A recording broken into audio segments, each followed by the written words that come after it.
प्यायन्तु ममाङ्गानि वाक्प्राणश्चक्षुश्रोत्रमथो बलमेन्द्रियाणि च सर्वाणि सर्वं ब्रह्मोपनिषदम् माहं ब्रह्म निराकुर्याम् मा ब्रह्म निराकरोत् अनिराकरणमस्तु अनिराकरणं मेस्तु तदात्मनि निरते य उपनिषत्सु धर्मास्ते मयि सन्तु ते मयि सन्तु ॐ शान्ति शान्ति शान्तिः.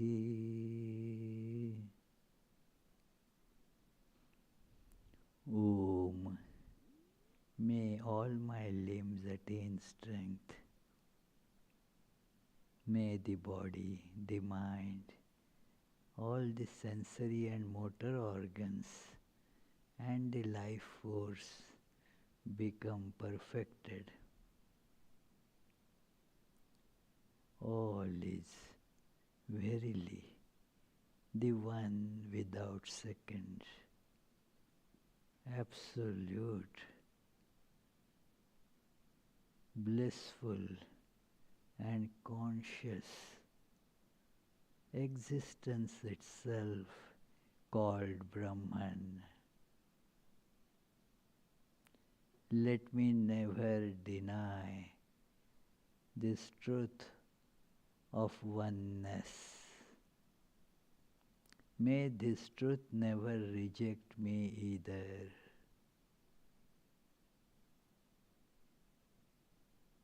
I am aware that to experience this truth, one has to cultivate many virtues.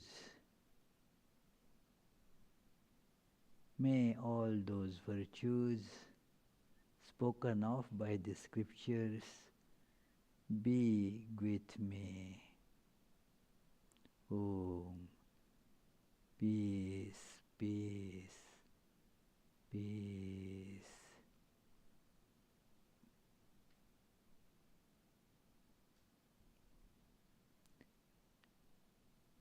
Let us try to feel this oneness through meditation.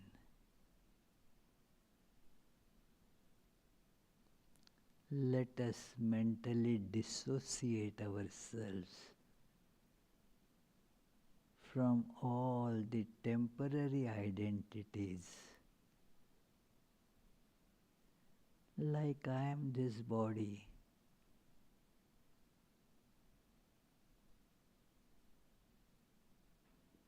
It certainly is not true. I am not the body. Let us take this false identity out.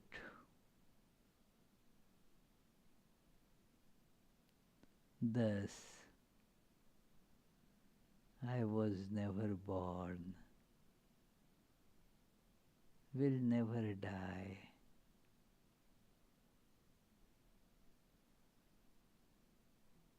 I have no gender.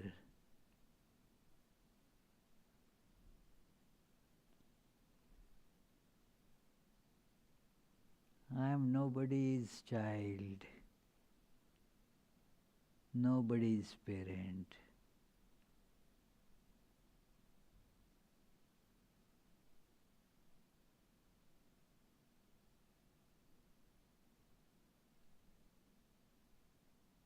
This is the truth.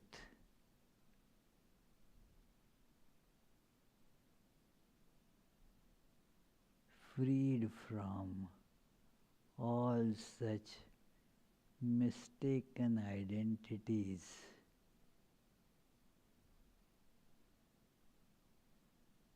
It is easy to see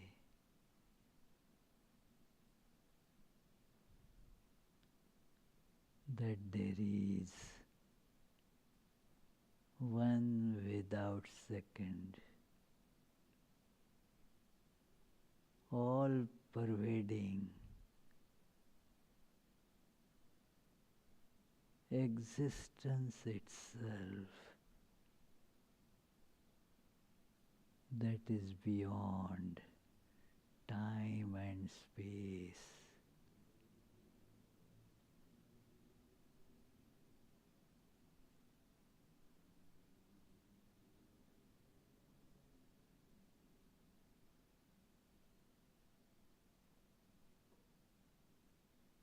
Let us feel this.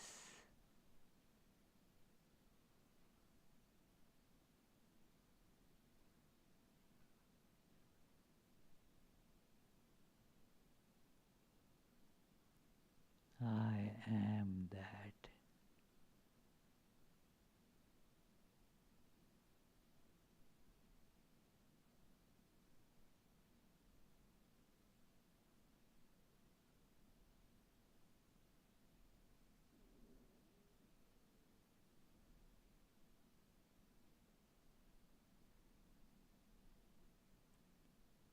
I have no desires of any kind.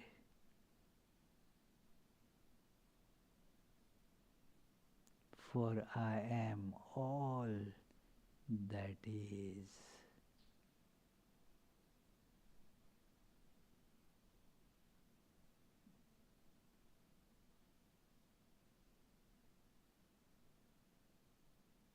I am blessed by nature.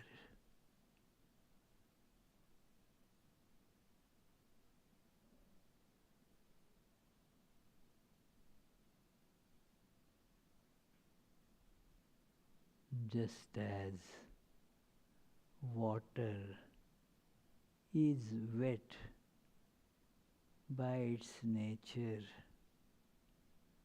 I am bliss itself.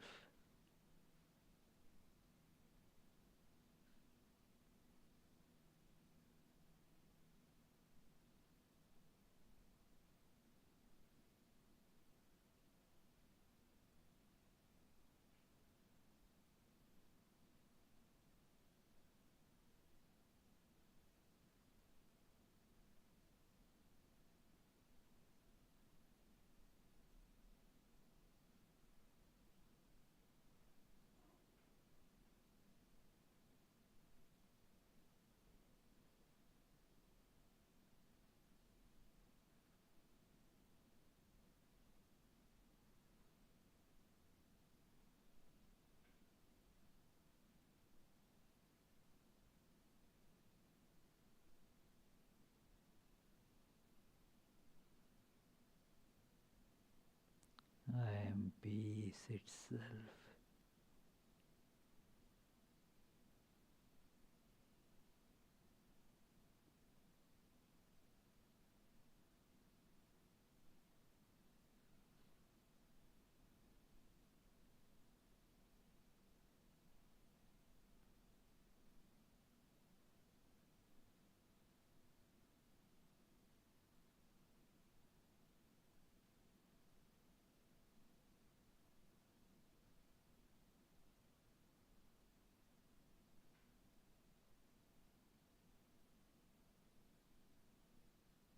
Om.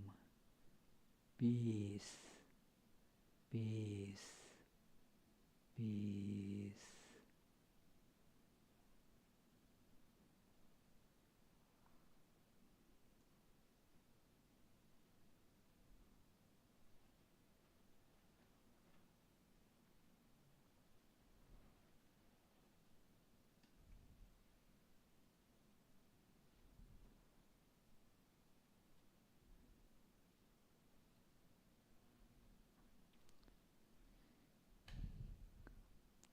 So, dear friends, let us begin today's study of this wonderful very ancient text that brings us the supreme truth through very good, very enchanting, attractive stories. Stories, as we saw, becomes a vehicle that carries the truth with it. So, just as you go to some place in a vehicle, say for example, you boarded a plane to go somewhere. Now, after the plane lands, then what do? The plane remains there, you get out of the plane. So, similarly, these great spiritual truths, they board the plane of these stories and then come to us. Why stories are needed? Because they are attractive. The human mind is made in such a way that it likes stories. It is, we don't care really whether they are real stories or imaginative fictions. It doesn't matter. In fact, although we say that we care for real factual things, if you see what people read, they read mostly fiction. Why so? Because there is lot of study on this, psychological study. Why people, though they like real things, yet they go towards fiction. It is because whatever appears to be real, it becomes non-real. It is actually not real. So mind goes to a fictional world. So, and tries to find the truth through those. So the stories are like that. We listen to the stories. The story is over, but the lesson through that story, the spiritual wisdom that comes to us through that remains. So, today we are starting another chapter in the same volume, volume 6. We will begin chapter 14. And we had been earlier studying this story of Vritra, Indra, Dadhichi, and that many chapters were devoted to that story. That how this Indra was, he killed his guru, Vishwarup.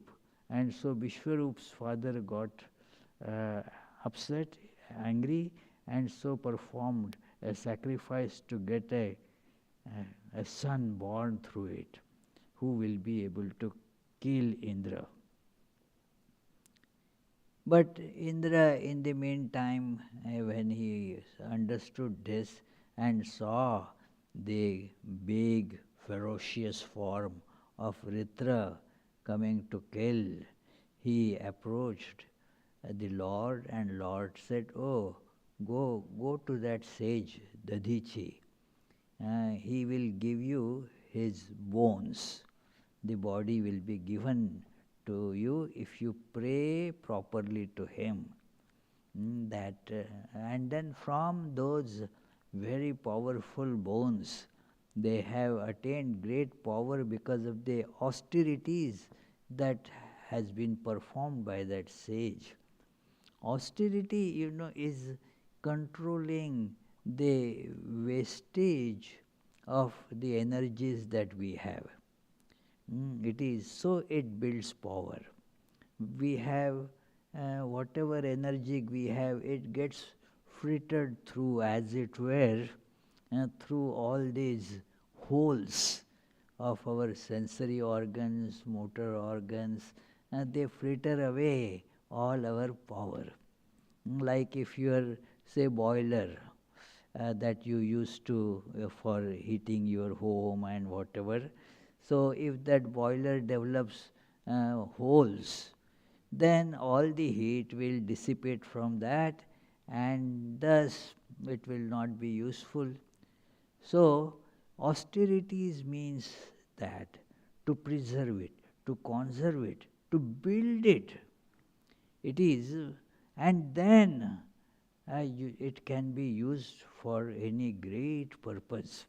So it has to be built up. So austerity does that. So this sage has thus made, uh, his bones were made very, very powerful. And so Indra got that body, and they made a weapon very well known as Vajra. Vajra is the most powerful weapon, and so he was told that with that weapon you will be able to kill this enemy of yours, this Vritra. And we saw that the war ensued. And at one point, as it happens in the wars, the seesaw in the battle goes on. So there were moments when Vritra was winning, moments when Indra and the other devas following him, they were winning. But then, in the process, as it was to happen, it culminated in the assassination of Vritra, while Vritra was actually praying for his own assassination. There was that incident, a very touching incident, that because of a very powerful blow that Vritra gave to Indra, his that weapon, Vajra, fell down from his hands. Now, Vritra tells Indra, hey, pick up your weapon and kill me. It is, and he was all the time praying to Lord, praising the God. And it was strange, So this Vritra then was killed, and then, oh, but we have to begin at the beginning, isn't it? So let us begin with our opening chant, which is actually the first verse of this Srimad Bhagavatam. So please join me in chanting. Janmadhyasya yatonvayaditarata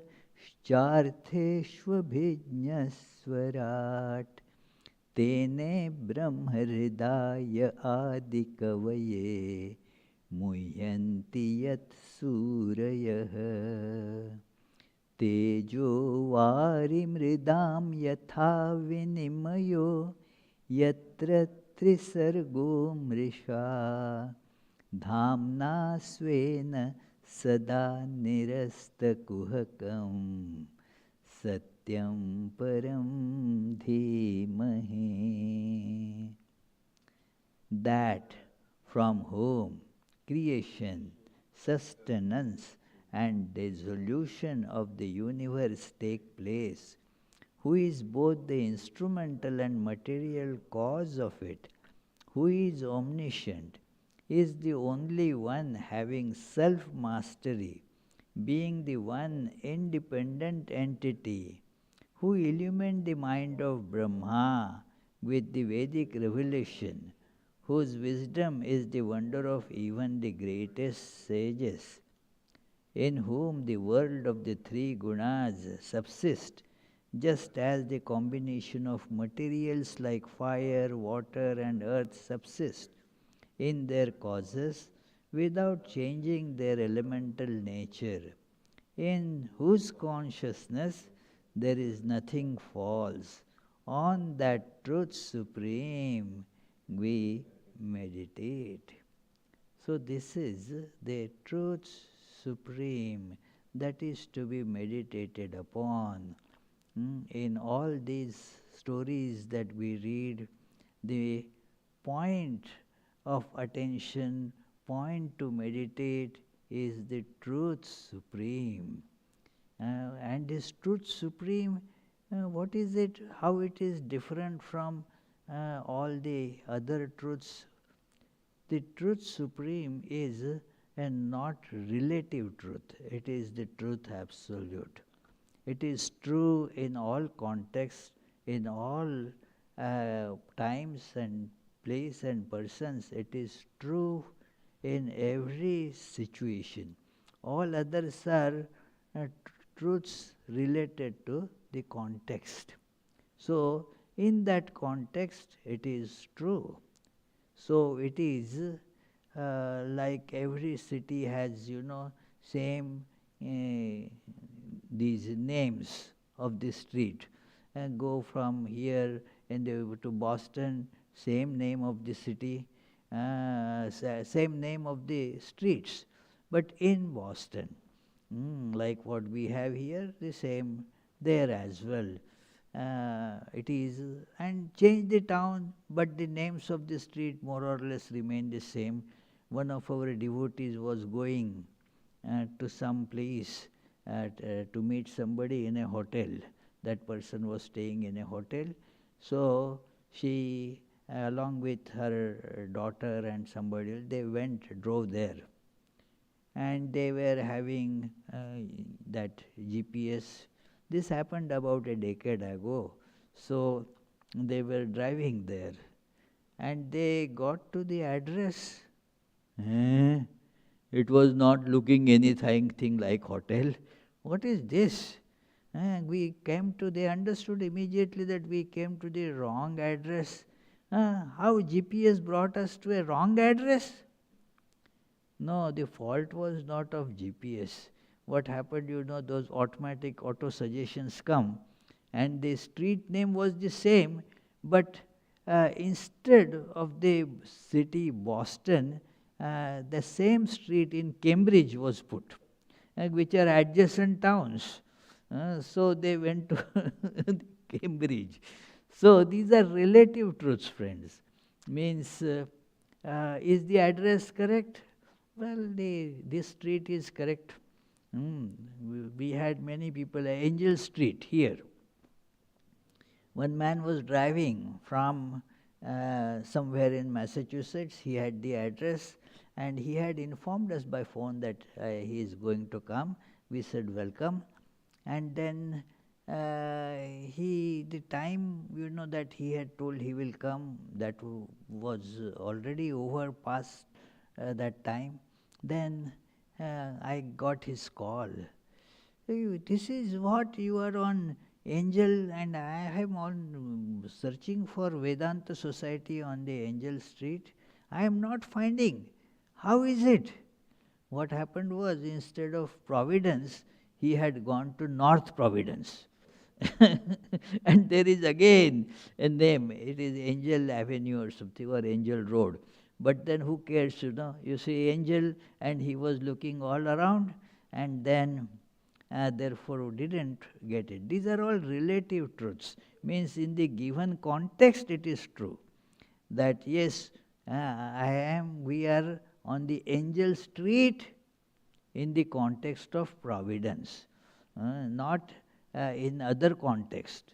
So it is like, it is, I would say, for example, Jitendra was present in today's class, but then there are so many people with the name Jitendra, they were all not present in the class. It is, in the context it is true that one Jitendra was present.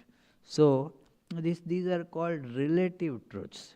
But relative truths are expressions of the absolute supreme truth. That is true in all contexts.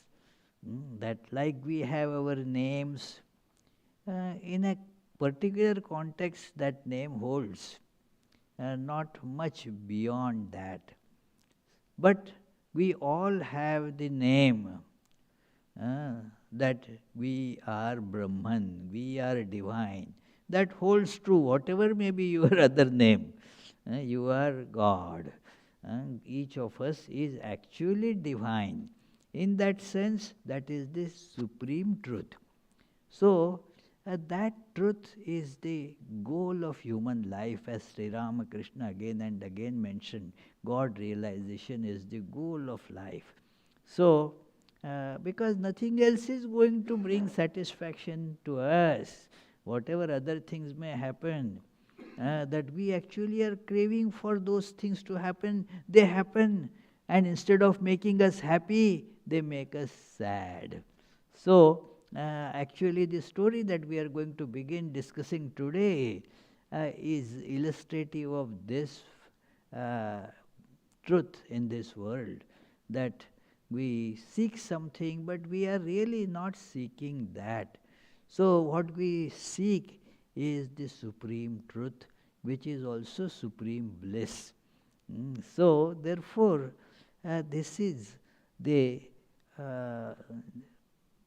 all these stories tell us to meditate on that supreme truth. We meditate, and we saw that the Vritra died and then got his fatal blow from the Vajra.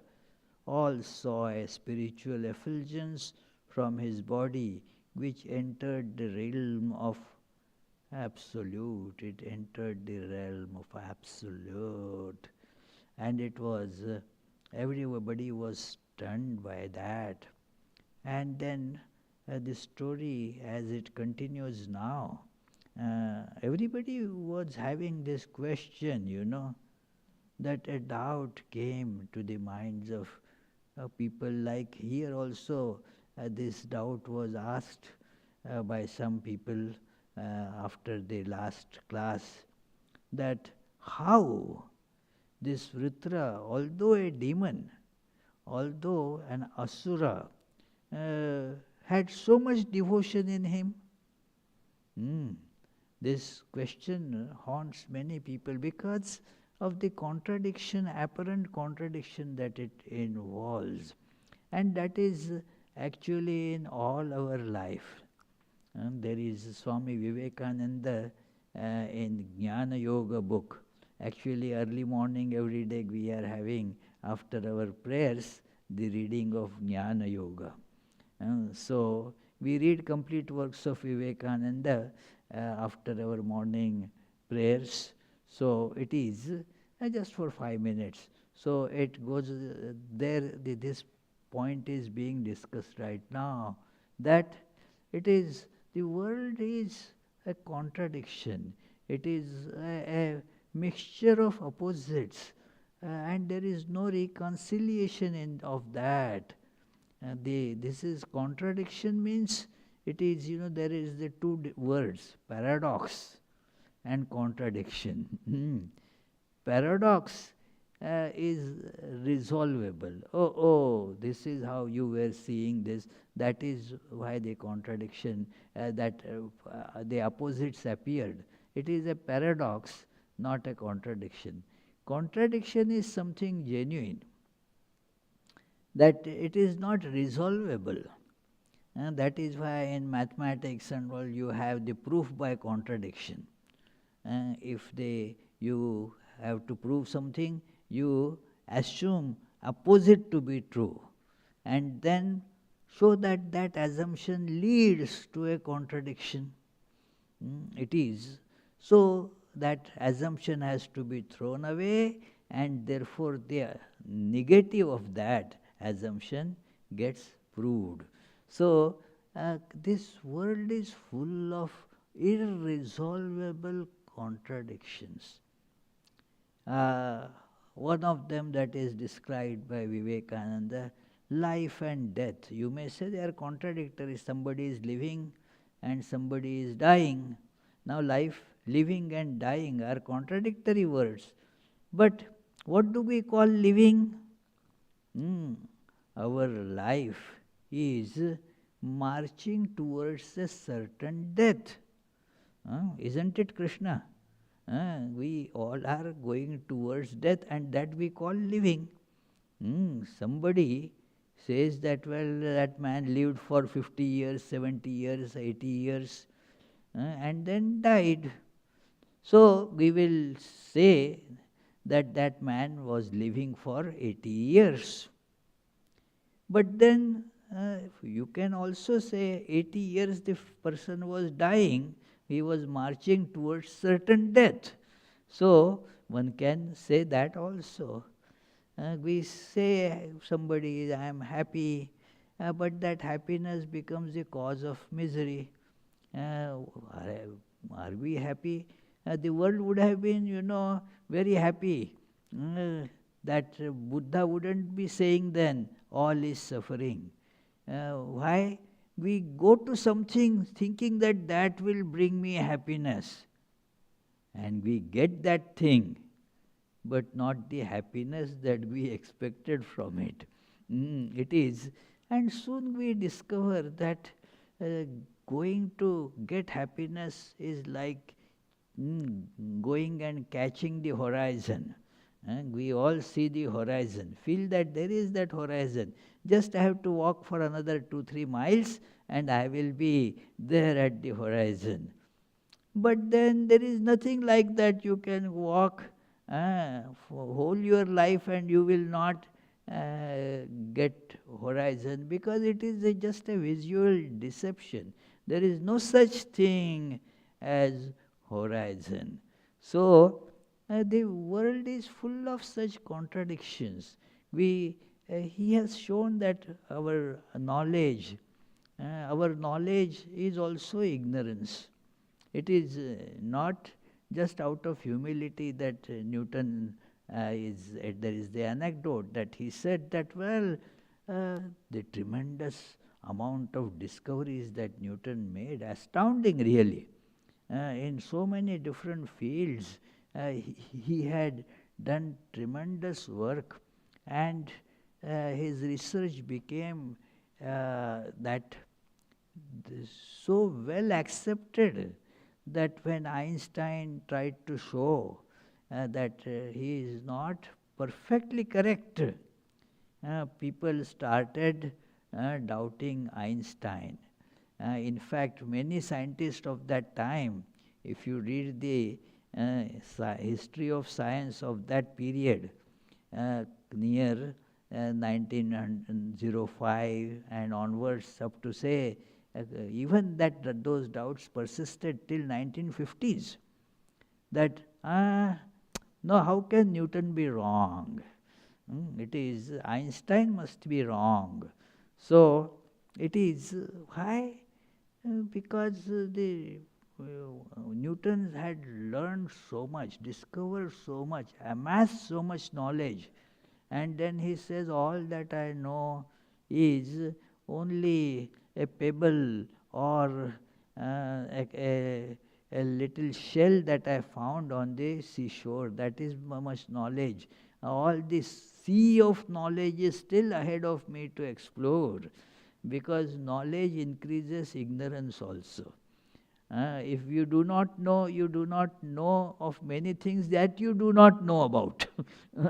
You know something, and then you see that you have much more to know.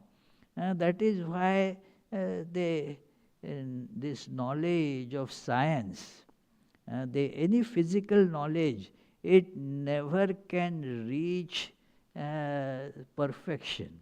Impossible, because what you know to be true today, that will be overturned after some time. There have been actually instances in the history of science that somebody gets a Nobel Prize for proving something, and then after about a decade, somebody gets Nobel Prize for showing that how wrong that was. So, by this process you can never get knowledge. So what we think of as knowledge is ignorance. It is, Sri Ramakrishna therefore said that where there is knowledge, there is ignorance. It is like that. Wherever there is existence, there is non-existence in the relative world. So therefore this is the nature of our world. All contradictions And therefore, naturally, like the faces that you see in the picture, confused. We feel confused. Is this true or is that true? And we are not sure what. In Gospel of Sri Ramakrishna, that there is that incident that uh, a man, uh, his his son was sick, and then during the night the sickness uh, just intensified, the situation became worse, and the little one died. The man was having a little nap at that time. He was tired and just fell asleep for a little while, and his wife woke him up. Hey, see what happened? And the mother was crying profusely because of the death of this their son. And the father was not feeling as it were anything, was not crying. The wife said, what, have you got a stone in place of heart? Are you not feeling sad that our only son died like this? Eh? The man said, before you woke me up, I was seeing a dream in which I had 7 sons.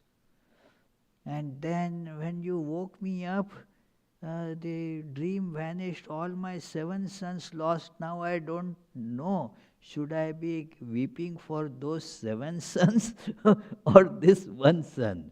It is like that. What should be?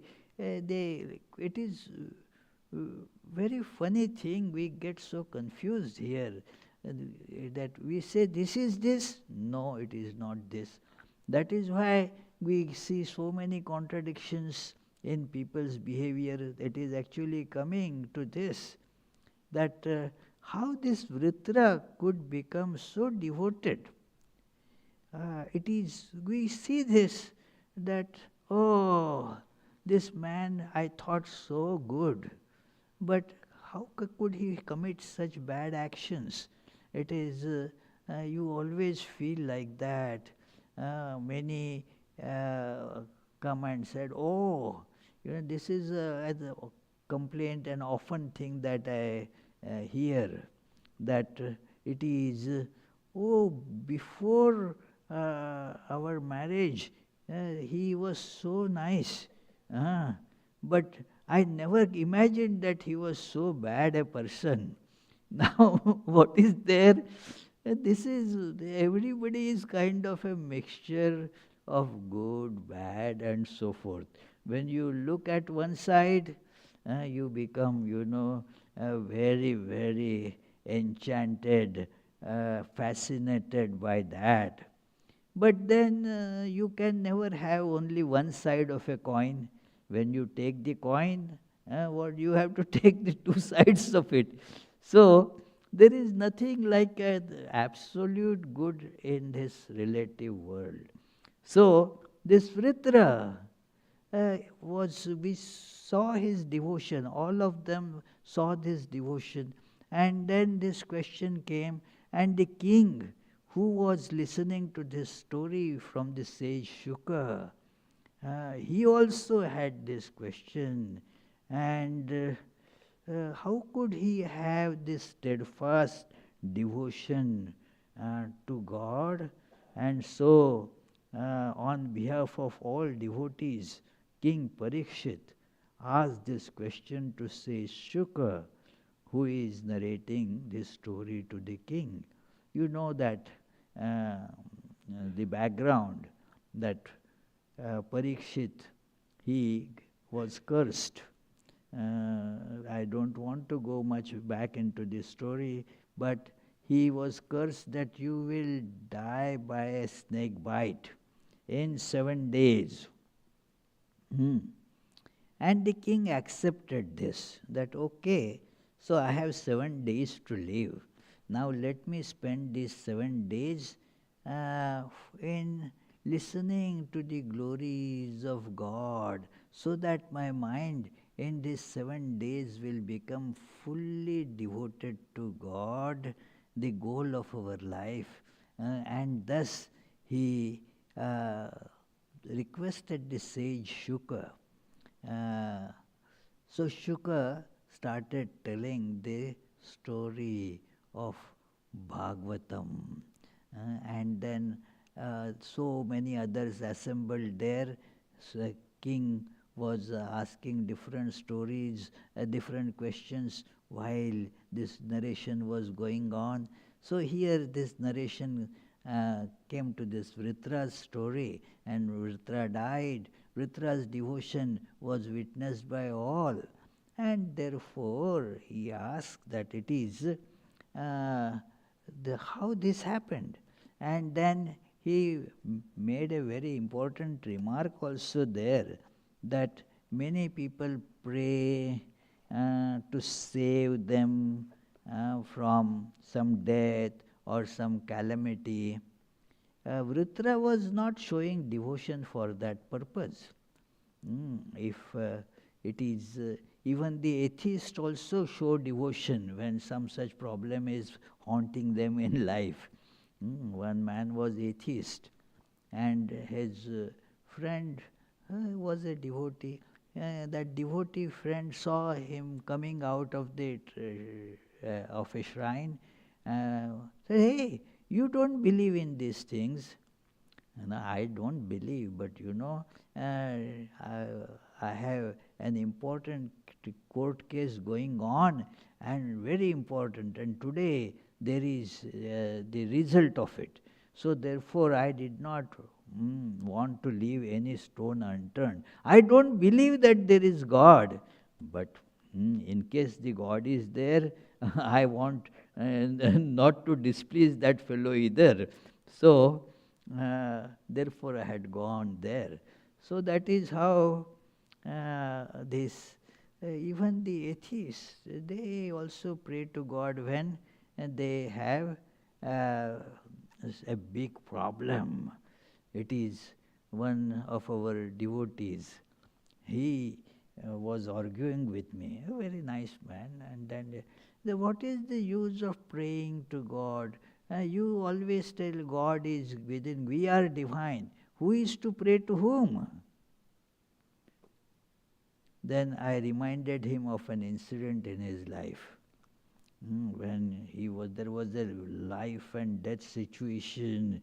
He was about to die. He and his wife were caught in a house that collapsed in the earthquake, and they were caught in that small space. There was lot of debris lying over them, and so I reminded him of that incident. And did you pray at that time or not? And he said, yes. Yes, at that time the prayer spontaneously comes. You don't have to decide to pray. Even without your consciously not thinking of doing a prayer. But the prayer automatically springs up on that occasion. This Parikshit was telling that Vritra obviously was not praying or singing the glories of God out of fear of being killed by Indra. For he not only knew that he will be killed by Indra, for that is the wish of God, he actually exhorted Indra to kill him. It is, he won the admiration of Indra too. So revered sir, please clear this doubt. That is how Indra presented this question, that how he was so devoted in spite of being a demon. Now Sage Shuka started his reply in the form of another ancient story that was narrated to him by Veda Vyasa, Narada and other sages. And these stories, they are always coming from some other source. Not that it is the Human beings are manufacturing these stories. So Shuka says that I heard it. Vedavyasa, who was his father, told him. Narada also told him. And this story in which Narada plays a role in that is very, very interesting story, and also illustrates this complexity of life, that how here good and bad, they are all mixed together. You cannot really say this is good, always good, for all good. No. It will be good for some at some time, but that's about it. Could be bad for somebody for some time, that's all. There is no absolute good, bad. It is difficult to explain this idea in the Western world, because here they, they it is thought, because of the Cartesian kind of duality, that it is good or bad, right or wrong, just clear cut such divisions. There is no scope that what you call right now, right at this moment, could be later wrong. It is that it is like in American lingo. It's a funny thing, but it happens that a man was driving, another person sitting by his side he was giving him the directions. So this man kind of knew and said, "Oh, now do I take here the left turn, isn't it? Do I take left here?" This man said, "Right." And he took the right. So the word right obviously meant different. But that is how the words have different meanings in different contexts. Right and wrong also becomes different in different contexts. And we see these the examples of that. The one who is friend becomes enemy in different terms. The wonderful example is in the World War II, Russia was America's ally. The war over, then there was all the Cold War between America and Russia. So it is like that. Nobody is always a friend. Sometimes friend, sometimes not friend. It is both combined. So Shuka is now giving this reply that there are so many things that precede a person's actions, and there are so many impressions within us that we do not know about them. They are like submerged. They are in the subconscious. So therefore we are not aware of them. But that doesn't mean that they do not have any effect on our life. They are there, whether you know, whether you see or you don't see. It is like there are so many types of germs, bacteria, virus, and so many things are around. You don't see them, but that doesn't mean that they are not there. Those who study and know, they warn that, oh, now this is a lot of infections are going on, so put on mask or take vaccine and so forth. But do we see them? No, we don't see them. They are not at our eye level. So you cannot see them, but they exist.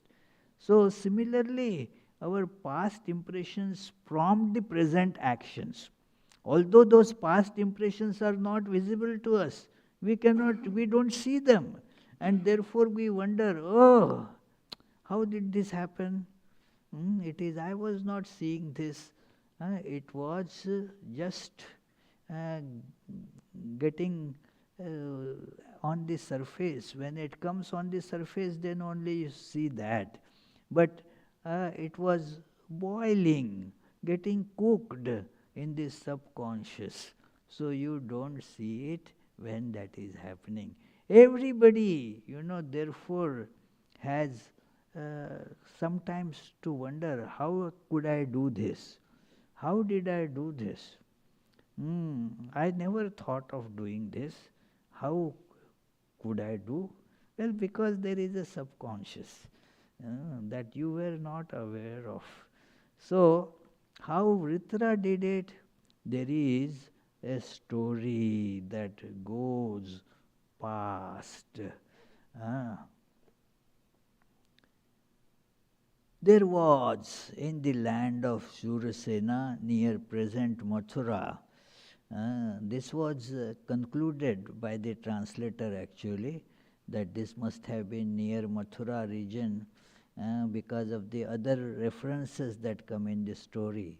Like he took bath in the river Jamuna. So therefore now the region must have that river, Jamuna river.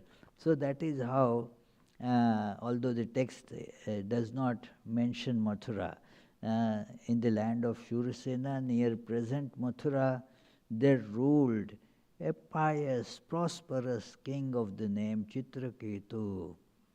I read this story, it was so illuminating a story. I think it is about more than 35 years ago. And since then, I think of this story very often. That story of Chitraketu. This Chitraketu, though blessed with health, wealth, and beautiful, good-natured wives, the problem was there was no issue, no son was born, had no child. So was always worried and miserable. Like almost every person, he badly wanted an issue, a successor. This is an instinct in all creatures which becomes the major source of what is called sexual instinct.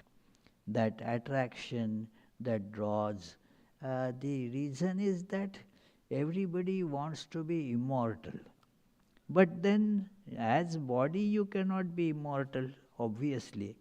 But then, a pseudo immortality is thought of, that I will be living through my progeny. My progeny will be like me. I will be dead in this form, but I will live through them and then through their children, and thus it appears like a continuity of existence. So I will be there in that form. So that is why there is this tremendous desire in people to have a child. And then for that people, you say, man and woman come together. There is the instinctive, tremendous attraction, irresistible attraction that is again becomes a vehicle for this pursuit of immortality in the form of uh, continuation of genes. So there is very strong desire. And for kings, it is another reason for this desire is that otherwise the king will become, that this kingdom will become without a heir king. There won't be anybody, there will be all anarchy, and therefore they all want somebody as their son. So that son will then take over the kingdom. So it is, so he was very sad, this king was, in spite of everything available, he was sad. It is our story, friends. We have many, many things, but we always are sad because we don't have one thing that we are looking for. That this is what I wanted. Uh, no, you have all other things. Okay, I have that, but that I wanted that. Uh, One lady was very sad. Mm.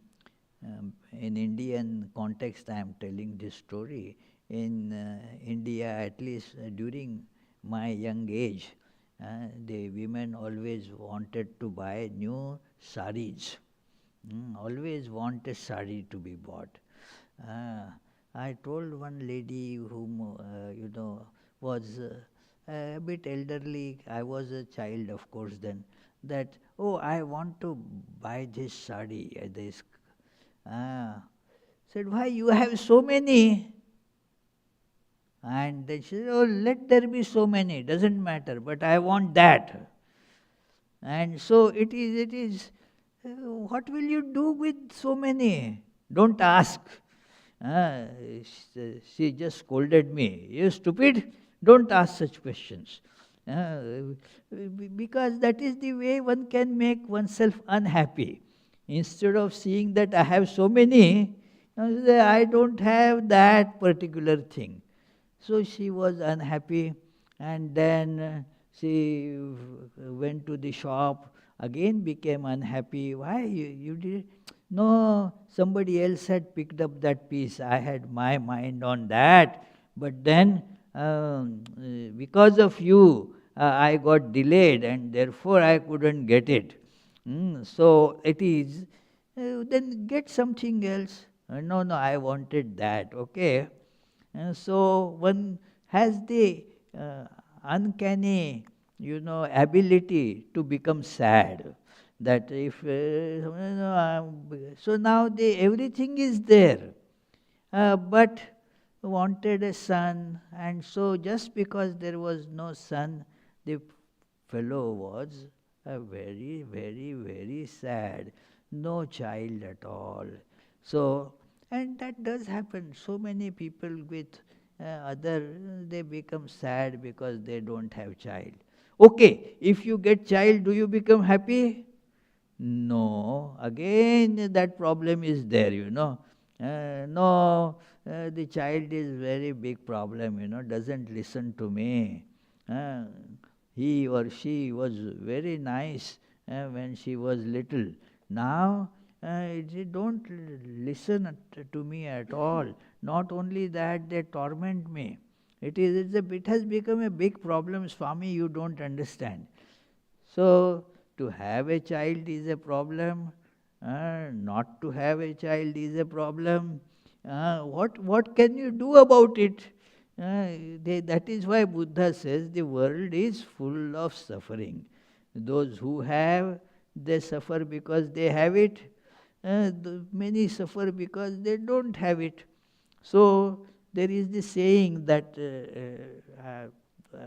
I had heard long ago, that it is very nice idea though. Delhi का लड्डू खाया सो पछताया, नहीं खाया सो भी पछताया. Have you heard this, Mani? Huh? No? That this is there in the, it is known as the sweet balls, laddus, in Delhi. So they look very nice, very attractive, very inviting. And then, but if you don't get it, if you don't eat it, you feel sad. Oh, I missed it. I should have taken that. And those who get it, when they eat it, they then get stomach colic and whatever, all the problems. So they also become sad because of that. So this is the nature of the world, friends. So now one day the great sage Angiras came to his palace to meet. The king Angiras, king has different ideas, but the Angiras had come to tell him about devotion to Lord and so forth. But as soon as Angiras came, now Angiras, as the sages are worshipped, Angiras, a very well-known sage, one of the sons of, say, Brahma, like Narada. So, Angiras was given due respect, worshipped, and then before Angiras could say something, uh, king presented his difficulty, his desire to him, that, "O sage, that it is that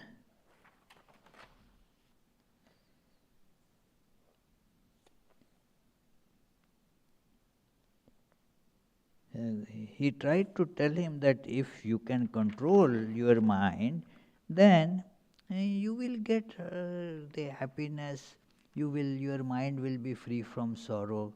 But the king pestered, "O great one, being issueless, I, along with my ancestors, will be consigned to hell by helping us to have an issue uh, deemed to save us from this fate."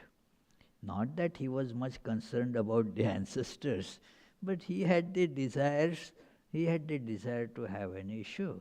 And thus he prayed for that. And we will discuss that details in our next Friday's class. But what happened was that the sage tried to tell him that don't have such desires. All these desires, are ultimately become the cause of misery. It is so. Don't have that. Actually, as I looking at you, I understand that in your fate you do not have a child. There is no uh, issue written in your that forecast. I could see maybe he had a crystal ball. So, no, you are not in for a progeny. But then you are there, please, please do something. And then Angiras said, "Okay, but by my blessings, you will get a son. You will get a son. I will be giving you the blessings.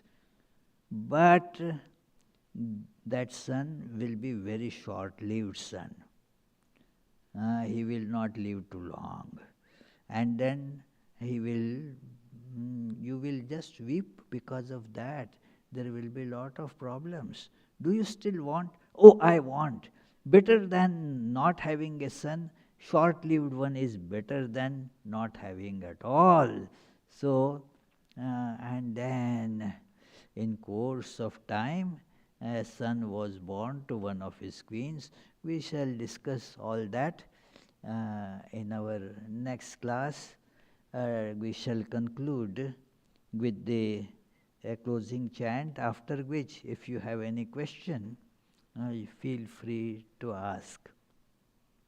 This is the third verse of the book Bhagavatam. Nigam kalpatarur galitam phalam शुकमुखादमृतद्रव संयुतं पिबत भागवतं रसमालयं मुहुर्हो रसिका bhuvi bhavukaah. O devotees, quaff to intoxication this nectar of the fruit of the tree of Vedas, flowing from the mouth of the great sage Shuka and mixed with the ambrosia from his words.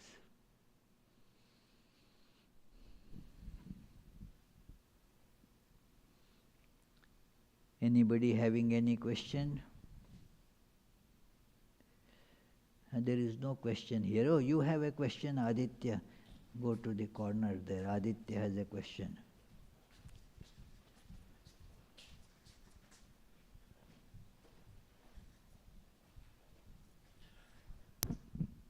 Um, I wanted that two questions if I can ask. Okay, okay. One first question is what happened to Vritra after he died? And second question is, you spoke about how austerities conserve energy. How do they do that? Okay, yeah, it is. Uh, what happened to Vritra when he died? He merged in the source, the God. That is what is told here, that he became one with the divine presence. It is sometimes described that uh, a wave coming from the ocean, waves come from the ocean. When the wave falls back in the ocean, what happens to it? What happens to it? Similarly, that we all are just sparks from God. We go back to God. So, Vritra goes back to God right then and there. Others, many, even after one body falls off, because of the past impressions and desires, they take another body, then another body, till they understand, they see that this is not going to be of any use. I want to become free. I want to go beyond this cycle of life and death. I want to be merged in divine. And then that happens. So that is what happened to Vritra because of his intense devotion. Mm. And your second question was uh, austerities, yeah. The dissipation of energies that happens, austerities is plugging those holes, and thus the energy gets conserved. We had our boiler, it is about 12 years old, this happened. 12 years ago, this happened. That every year, one some technician would come to clean it, and that time when he came, he said, "Oh, this boiler is not usable. It has so many now holes. The wall was rusted, of that boiler's wall. It is all rusted. It has made so many holes here. Not only that, it is you are losing lot of energy. It is dangerous. It could be source of fire. I won't allow it to run at all." So that is what happens when we fritter away our energies. If we conserve, then uh, it builds up, and then it can be used in the right, appropriate, most beneficial way. That is how the conservation. Like you cook in a pressure cooker, have you seen cooking in a pressure cooker? What happens? You don't let the steam just run away. It is used. So austerity is like that. Many of our tendencies are rushing out. The austerity is means don't let them go out. That's not the right. You will hurt yourself. It is you will be the loser. That it is okay. And I want to eat this. Now it is, if you need it, eat it. If you don't need it, just out of desire, if you eat, what happens? One of our members says, it is for a moment on the lips, forever on the hips. So it is. So it is like that. So control. Then it builds up the power, that it is. Many desires just come up, and if you let them loose, then you lose energy. So, therefore, the sages perform these austerities. Those who want to make best use of it, and then it builds up in such a way that you can realize God with that power. It is, for example, it is an austerity to speak truth. It is because there are the temptations to tell lies, or we are not always particular to tell the truth. So, this tendency, if controlled, and I will tell only the truth, then what happens? That it is, if you practice it for 12 years, then not only you will be uttering truth, but whatever you utter has to come out truth, has to be the fact. It is because now you are now used to that no untrue word can escape your lips. So that is the power of control and austerity. If somebody practices continence for a long time, then that person can develop a tremendous memory. Swami Vivekananda explained it to his disciple. It's a very beautiful passage that comes in his discussion with his disciple, that at that time quite a few newly published volumes of Encyclopedia Britannica was brought to the library in the Belud Math, our headquarters of Ramakrishna Mission. And then Swami Vivekananda was reading them. The disciple remarked, looking at that pile of those books, "Oh, what a great treasure of knowledge. I don't think that anybody will be able to read all these in the lifetime." And Swami Vivekananda, as you know, he passed away at the age of 39. So, when this conversation was going on, he was just about 37. So, he said to the disciple, "Don't talk nonsense. In last few days, I have read half of these." Eh? What do you mean? You can ask me anything. And then the disciple chose some very abstruse, very difficult topics and asked Vivekananda. And Vivekananda answered them, quoting verbatim from there. So he was stunned. And Vivekananda said, "See, this is not a miracle. Anybody can do it, provided you take the proper measure. Anybody can do it. This is a science. It is not any person's monopoly. If you do this, you will also be able to get it." Well, what is the secret? He said, by constant practice of continence by body, speech and mind, then that energy, that power gets so concentrated that your memory, your power of acquiring knowledge, your grasping becomes so speedy, so fast, that it happens like that. So, by practice of austerity, that the power gets conserved.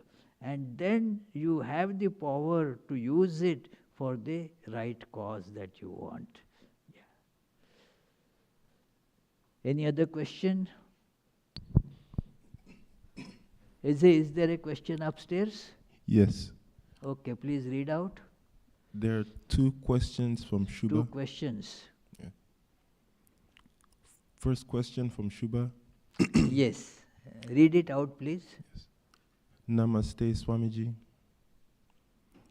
If this realm... Huh? Who is asking? Shubha. Shiva. Mm-mm. Shubha. Shiva, okay. Huh? Shubha, okay, Shubha, okay. Yeah.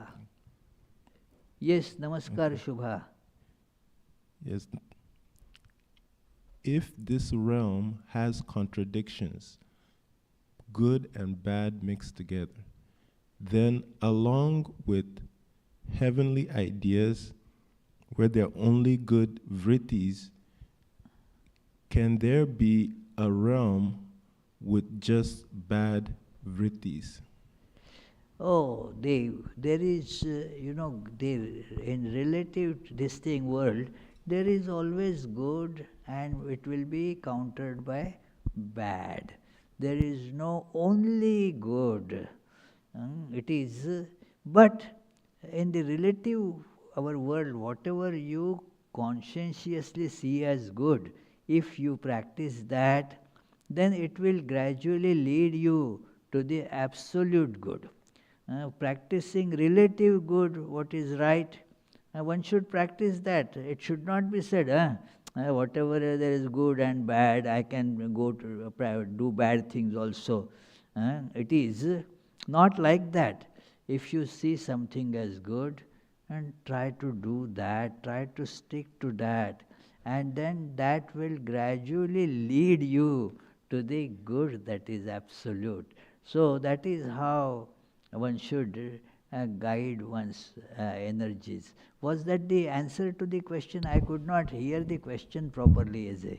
Oh, if there is a realm that has If contradiction, there is what? realm Realm. that has contradictions, a mixture of good and bad together, then along with the heavenly ideas where there are only good vrittis, can there be a realm with just bad vrittis? Oh yes, it is. If you, that is a matter of imagination, that there is something good. That is, only God is good. Other things are all relative. Even if you imagine heaven, there is the discussion in Shankaracharya's commentaries that there is in heaven also there will be good and bad, there will be competition. Wherever there are more than one, there will be the competitions. Somebody will be good, somebody will be helpful, somebody will be friend, somebody else will be enemy. That will happen even in heaven and even in hell. There has to be somebody as good, So you cannot, there is a story told that it is. Now heaven, everything has to be good. Please forgive me, it is, that I am not against any particular profession as such, but the heaven and hell, they had a bit of a fight over, the heavens were accusing hell that they grabbed their land. This land belongs to heaven. You hell people, you have grabbed it. We are going to go to the court for that. Now in heaven and also heaven there will be court to decide these issues. And the hell people laughed and said, you cannot do that. Why? Because you have no lawyers. So, that is the fun of it, Heaven, the remark shows that all lawyers have to go to hell. It is that just a joke, don't take it too literally.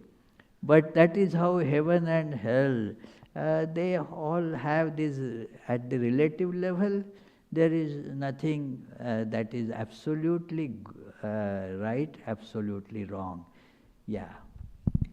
No realm for absolute good except God. Yeah. Two more questions. Yeah. Second question is also from Shubha. Okay. How do we make a distinction between letting the divine take its course versus we ourselves pushing for a specific conclusion in any walk of life? A very good question. You know, this question comes very often, that where is the scope for this self-effort and where is the scope for the divine grace? That it is, okay, God does everything, but what is then left to me? What should I do? You do whatever best you see that you can do.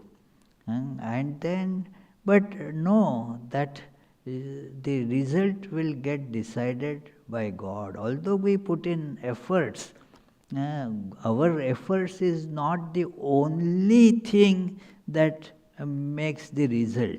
There are so many other factors that come into picture. So we can do our part, but then things will be decided by God. Yeah. That's all? No, there's One more question. yes, one more question from Sky QT. What name? Sky, Sky. yeah, QT. SKY, Sky. Yeah. Oh, Okay. Sky. Yeah. Huh? Cutie. Okay. Okay. Please Okay. read the question, dear. Mhm. But Swamiji's disciple also remarked that Swamiji's extraordinary memory can't be due to just brahmacharya. What he said? Yeah. Swamiji's disciple Ah. also remarked that Swamiji's extraordinary memory can't be due to just brahmacharya. Yeah, well, that is could be for various other reasons, but that is in that conversation, that is the thing that is told, that this memory is, as Swami Vivekananda says clearly, it is due to brahmacharya, continence. Yeah, yeah. That is the book at that point makes only this reference, and this was in answer to the question of Aditya about how the austerities lead to conservation of energy. Yeah. Done. So let us conclude with the closing chant. One announcement: this Sunday, the Sunday service lecture will be by Chester Bonsek, a wonderful speaker. He will be speaking on the world according to Vedanta. Mukunda Madhava Govinda Bol, Keshava Madhava Hari Hari Bol. Mukunda Madhava Govinda Bol, Keshava Madhava Hari Hari Bol. Hari Hari Bol, Hari Hari Bol, Hari Hari Bol, Hari Hari Bol. Krishna Krishna Bol, Krishna Krishna Bol, Krishna Krishna Bol, Krishna Krishna Bol. Mukunda Madhava Govinda Bol, Keshava Madhava Hari Hari Bol.